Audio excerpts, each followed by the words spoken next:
नमस्कार। आइए सुनते हैं मुंशी प्रेमचंद जी के द्वारा लिखी हुई एक कहानी आत्माराम। वेदों ग्राम में महादेव सुनार एक सुविख्यात आदमी था। वो अपने सायबान में प्रातः से संध्या तक अंगीठी के सामने बैठा हुआ खट खट किया करता था। यह लगातार ध्वनि सुनने के लोग इतने अभ्यस्त हो गए थे कि जब किसी कारण वह बंद हो जाती तो जान पड़ता जैसे कोई चीज गायब हो गई हो। वो नित्य प्रति एक बार प्रातःकाल अपने तोते का पिंजड़ा लिए कोई भजन गाता हुआ तालाब की ओर जाता था। उस धुंधले प्रकाश में उसका जर्जर शरीर, पोपला मुंह और झुकी हुई कमर देखकर किसी अपरिचित मनुष्य को उसके पिशाच होने का भ्रम हो सकता था। जो ही लोगों के कान में आवाज आती, सत गुरुदत्त शिवदत्त दाता, लोग समझ जाते कि भोर हो गई है। महादेव का पारिवारिक जीवन सुखमय न था। उसके 3 पुत्र थे, 3 बहुएं थीं, दर्जनों नाती पोते थे, लेकिन उसके बोझ को हल्का करने वाला कोई न था। लड़के कहते, जब तक दादा जीते हैं हम जीवन का आनंद भोग लें, फिर तो यह ढोल गले पड़ेगी ही।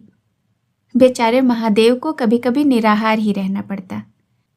भोजन के समय उसके घर में साम्यवाद का ऐसा गगनभेदी निर्घोष होता कि वो भूखा ही उठ जाता और नारियल का हुक्का पीता हुआ सो जाता। उसका व्यावसायिक जीवन और भी अशांतिकारक था। यद्यपि वो अपने काम में निपुण था, उसकी खटाई औरों से कहीं ज़्यादा शुद्धिकारक और उसकी रासायनिक क्रियाएं कहीं ज़्यादा कष्टसाध्य थीं, तथापि उसे आए दिन शक्की और धैर्यशून्य प्राणियों के अपशब्द सुनने पड़ते थे। पर महादेव अविचलित गांभीर्य से सिर झुकाए सब कुछ सुना करता था। जो ही यह कलह शांत होता तो वह अपने तोते को देखकर पुकार उठता, सत गुरुदत्त शिवदत्त दाता। इस मंत्र को जपते ही उसके चित्त को पूर्ण शांति प्राप्त हो जाती थी। एक दिन संयोगवश किसी लड़के ने पिंजड़े का द्वार खोल दिया। तोता उड़ गया। महादेव ने सिर उठाकर जो पिंजड़े की ओर देखा तो उसका कलेजा सन्न से हो गया। तोता कहाँ गया? उसने फिर पिंजड़े को देखा। तोता गायब था। महादेव हड़बड़ा कर उठा और इधर उधर खपड़ैलों पर निगाह दौड़ाने लगा। उसे संसार में अगर कोई वस्तु प्यारी थी तो वह यही तोता था। लड़के बालों, नाती पोतों से उसका जी भर गया था। लड़कों की चुलबुल से उसके काम में विघ्न पड़ता था। बेटों से उसे प्रेम न था, इसीलिए नहीं कि वे निकम्मे थे, बल्कि इसीलिए कि उनके कारण वो अपने आनंददायी कुल्हड़ों की नियमित संख्या से वंचित रह जाता था। पड़ोसियों से उसे चिढ़ थी, इसीलिए कि वे अंगीठी से आग निकाल ले जाते थे। इन समस्त विघ्न बाधाओं से उसके लिए अगर कोई पनाह थी तो यह यही तोता था। उससे उसे किसी प्रकार का कष्ट न होता था। अब वह उस अवस्था में था जब मनुष्य को शांति भोग के सिवाय और कोई इच्छा नहीं रहती। तोता एक खपरैल पर बैठा था। महादेव ने पिंजड़ा उतारा और उसे दिखाकर कहने लगा, आ आ सत गुरुदत्त शिवदाता। लेकिन गांव और घर के लड़के एकत्र होकर चिल्लाने और तालियां बजाने लगे। ऊपर से कौवों ने कांव कांव की रट लगा दी।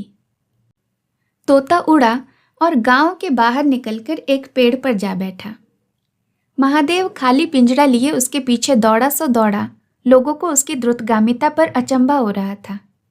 मोह की इससे सुंदर, इससे सजीव, इससे भावमय कल्पना नहीं की जा सकती।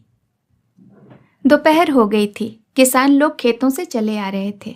उन्हें विनोद का अच्छा अवसर मिला। महादेव को चिढ़ाने में सभी को मजा आता था।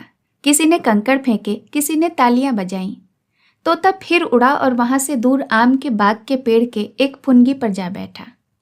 महादेव फिर खाली पिंजड़ा लिए मेढक की भांति उचकता चला। बाग में पहुंचा तो पैर के तलवों से आग निकल रही थी। सिर चक्कर खा रहा था। जब जरा सावधान हुआ तो फिर पिंजड़ा उठाकर कहने लगा, सत गुरुदत्त शिवदत्त दाता। तोता फुनगी से उतरकर नीचे एक डाली पर आ बैठा, किंतु महादेव की ओर सशंक नेत्रों से ताक रहा था। महादेव ने समझा कि वो डर रहा है। वो पिंजड़े को छोड़कर आप एक दूसरे पेड़ की आड़ में छिप गया। तोते ने चारों ओर गौर से देखा और निशंक हो गया। उतरा और आके पिंजड़े के ऊपर बैठ गया। महादेव का हृदय उछलने लगा। सत गुरुदत्त शिवदत्त दाता का मंत्र जाप करता हुआ धीरे धीरे तोते के समीप आया और लपका कि तोते को पकड़ ले, किंतु तोता हाथ न आया। फिर पेड़ पर आ बैठा। शाम तक यही हाल रहा। तोता कभी इस डाल पर जाता, कभी उस डाल पर, कभी पिंजड़े पर आ बैठता और कभी पिंजड़े के द्वार पर बैठे अपने दाना पानी की प्यालियों को देखता और फिर उड़ जाता। बुढ़ा अगर मूर्तिमान मोह था तो तोता मूर्तिमयी माया। यहाँ तक कि शाम हो गई, माया और मोह का यह संग्राम अंधकार में विलीन हो गया। रात हो गई, चारों ओर निबिड़ अंधकार छा गया। तोता न जाने पत्तों में कहाँ छिपा बैठा था। महादेव जानता था कि रात को तोता कहीं उड़कर नहीं जा सकता और ना ही पिंजड़े में आ सकता है। फिर भी उस जगह से वो हिलने का नाम नहीं लेता था। उस दिन उसने दिन भर कुछ नहीं खाया। रात के भोजन का समय भी निकल गया। पानी की बूंद भी उसके कंठ में न गई, लेकिन उसे न भूख थी न प्यास। तोते के बिना उसे अपना जीवन निस्सार, शुष्क और सूना जान पड़ता था। वो दिन रात काम करता था, इसीलिए नहीं कि वह उसकी अंतः प्रेरणा थी, इसीलिए कि वो उसकी आदत थी। इन कामों में उसे अपनी सजीवता का लेश मात्र भी ज्ञान नहीं होता था। तोता ही वह वस्तु थी जो उसे चेतना की याद दिलाता था। उसका हाथ से जाना जीवन का देह त्याग करना था। महादेव दिन भर का भूखा प्यासा, थका मांदा रह रहकर झपकियां ले लेता था, किंतु एक क्षण में फिर चौंक कर आंखें खोलकर देखता और उस विस्तृत अंधकार में उसकी आवाज सुनाई देती, सत गुरुदत्त शिवदत्त दाता। आधी रात गुजर गई थी। सहसा वह कोई आहट पाकर चौंक उठा। देखा, एक दूसरे वृक्ष के नीचे धुंधला दीपक जल रहा है और कई आदमी बैठे हुए आपस में कुछ बातें कर रहे हैं। वे सब चिलम पी रहे थे। तंबाकू की महक ने उसे अधीर कर दिया। उच्च स्वर से बोला, सत गुरुदत्त शिवदत्त दाता, और उन आदमियों की ओर चिलम पीने चला गया। किंतु जिस प्रकार बंदूक की आवाज सुनते ही हिरन भाग जाते हैं, ठीक उसी प्रकार उसे आते देख सब के सब उठ भागे। कोई इधर गया, कोई उधर। महादेव चिल्लाने लगा, ठहरो ठहरो। एकाएक उसे ध्यान आया कि ये सब चोर हैं। वह जरा जोर से चिल्ला उठा, चोर चोर, पकड़ो पकड़ो। चोरों ने फिर पीछे मुड़कर न देखा। महादेव दीपक के पास गया तो उसे एक कलसा रखा हुआ मिला जो मोर्चे से काला हो रहा था। महादेव का हृदय उछलने लगा। उसने कलसे में हाथ डाला तो मोहरें थीं। उसने एक मोहरे बाहर निकाली और दीपक के उजाले में देखा। हाँ, वो मोहरें थीं। उसने तुरंत कलसा उठा लिया और दीपक बुझा दिया और पेड़ के नीचे छिपकर बैठ रहा। साह से वो चोर बन गया। उसे फिर शंका हुई कि ऐसा न हो कि चोर लौट आवे और मुझे अकेला देखकर मोहरें छीन लें। उसने कुछ मोहरें कमर में बांधी और फिर एक सूखी लकड़ी से जमीन की मिट्टी हटाकर कई गड्ढे बनाए और उन्हें मोहरों से भरकर मिट्टी से ढक दिया। महादेव के अंतर नेत्रों के सामने अब एक दूसरा जगत था, चिंताओं और कल्पनाओं से परिपूर्ण। यद्यपि अभी कोष के हाथ से निकल जाने का भय था, पर अभिलाषाओं ने अपना काम करना शुरू कर दिया था। एक पक्का मकान बन गया, सराफे की एक भारी दुकान खुल गई, निज संबंधियों से फिर से नाता जुड़ गया, विलास की सामग्रियां एकत्रित हो गईं। तब तीर्थ करने चले और वहां से लौटकर बड़े समारोह से यज्ञ और ब्रह्म भोज हुआ। इसके पश्चात एक शिवालय और कुआं भी बन गया, एक बाग भी लग गया और वहां नित्य प्रति कथा पुराण भी होने लगा। साधु संतों का आदर सत्कार होने लगा। अकस्मात उसे ध्यान आया कि कहीं चोर वापस आ गए तो मैं भागूंगा कैसे। उसने परीक्षा करने के लिए कलसा उठाया और 200 पग तक बेतहाशा भागता हुआ चला गया। जान पड़ता था जैसे उसके पैरों में पर लग गए हों। चिंता शांत हो गई। इन्हीं कल्पनाओं में रात व्यतीत हो गई। उषा का आगमन हुआ, हवा जागी, चिड़ियां गाने लगी। सहसा महादेव के कानों में आवाज आई, सत गुरुदत्त शिवदत्त दाता। राम के चरण में चित्त लगा। यह बोल सदैव महादेव की जिह्वा पर रहता था। दिन में सहस्त्रों बार ये शब्द उसके मुंह से निकलते थे, पर उनका धार्मिक भाव कभी भी उसके अंतःकरण को स्पर्श नहीं करता था। जैसे किसी बाजे से राग निकलता है, उसी प्रकार उसके मुंह से यह बोल निकलता था, निरर्थक और प्रभाव शून्य। तब उसका हृदय रूपी वृक्ष पत्र पल्लव विहीन था। यह निर्मल वायु उसे गुंजित नहीं कर सकती थी, पर अब उस वृक्ष में कोंपले और शाखाएं निकल आई थीं। इन वायु प्रवाह से वह झूम उठा, गुंजित हो गया। अरुणोदय का समय था। प्रकृति एक अनुराग में प्रकाश में डूबी हुई थी। उसी समय तोता पैरों को जोड़े हुए ऊंची डाल से उतरा और जैसे आकाश से कोई तारा टूटकर आया हो आकर पिंजरे में बैठ गया। महादेव प्रफुल्लित होकर दौड़ा और पिंजरे को उठाकर बोला, आओ आत्माराम, तूने तो बहुत कष्ट दिया पर मेरा जीवन भी सफल कर दिया। अब तुम्हें चांदी के पिंजरे में रखूंगा और सोने से मढ़ दूंगा। उसके रोम रोम से परमात्मा के गुणानुवाद की ध्वनि निकलने लगी।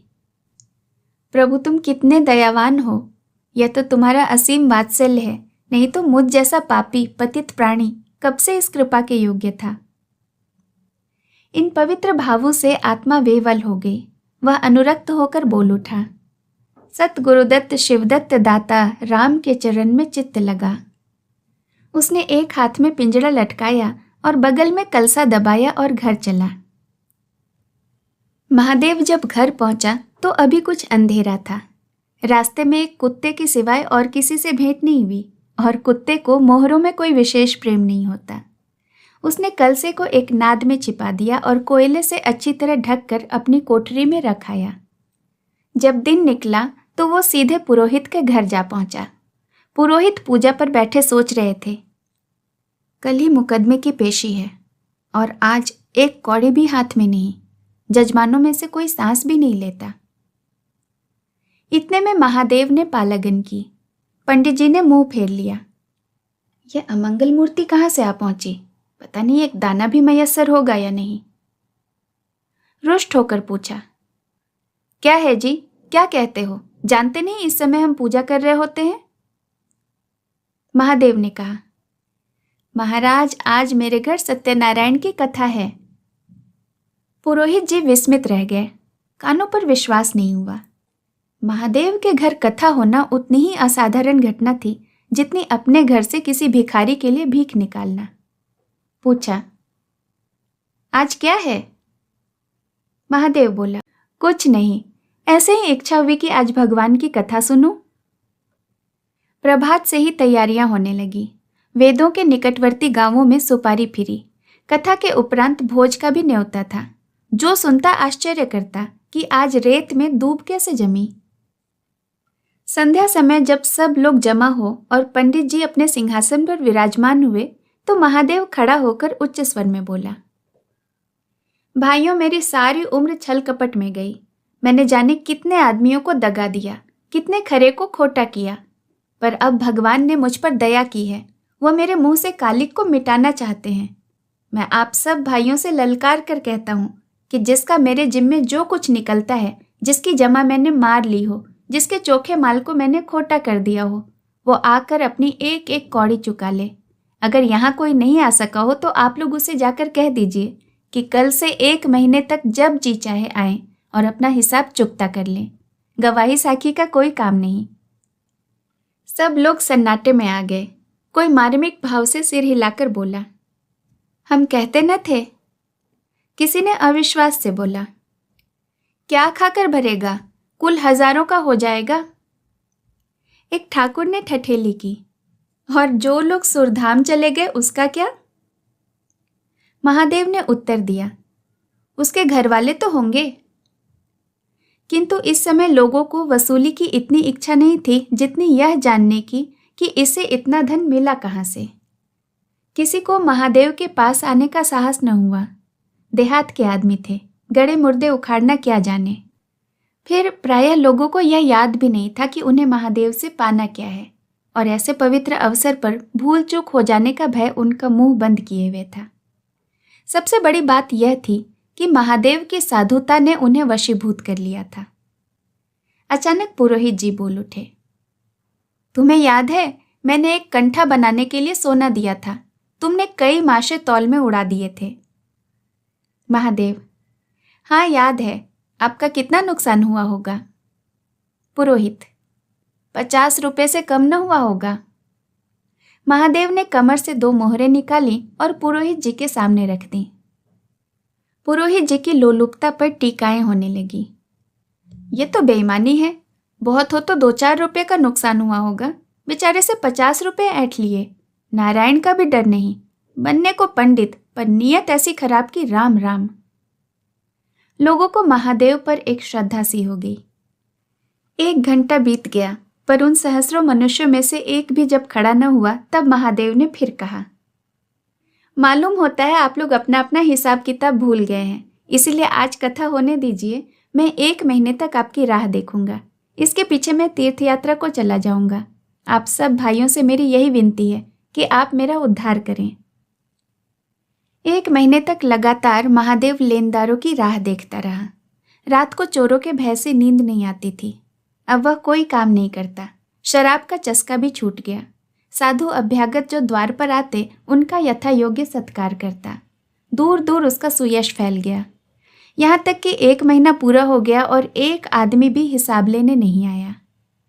अब महादेव को ज्ञान हुआ कि संसार में कितना धर्म, कितना सद्व्यवहार है। अब उसे मालूम हुआ कि संसार बुरों के लिए बुरा और अच्छों के लिए अच्छा है। इस घटना को 50 वर्ष बीत चुके हैं। आप वेदों जाइए तो दूर ही से एक सुनहरा कलश दिखाई देता है। वह ठाकुर द्वारे का कलश है।